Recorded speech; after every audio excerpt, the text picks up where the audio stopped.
சிதம்பரம் நடராஜர் கோவிலில் ஆண்டுக்கு 2 முறை ருத்ரா தரிசன திருவிழா நடைபெறும். ஒன்று ஆணி திருமஞ்சன ஆருத்ரா தரிசனம், மற்றொன்று மார்கழி ஆருத்ரா தரிசனம். மார்கழி ஆருத்ரா தரிசன விழா இன்று காலை நடராஜர் கோவில் கொடிமரத்தில் கொடியேற்றத்துடன் கோலாகலமாக நடைபெற்றது.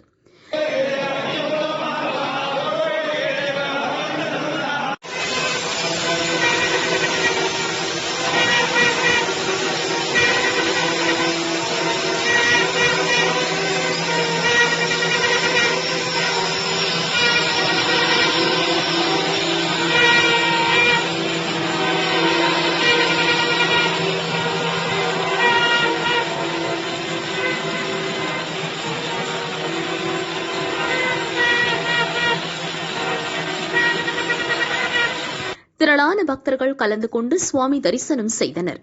வரும் டிசம்பர் 26ஆம் தேதி தேர் திருவிழா மற்றும் டிசம்பர் 27ஆம் தேதி மார்கழி ஆருத்ரா தரிசனம் நடக்கிறது.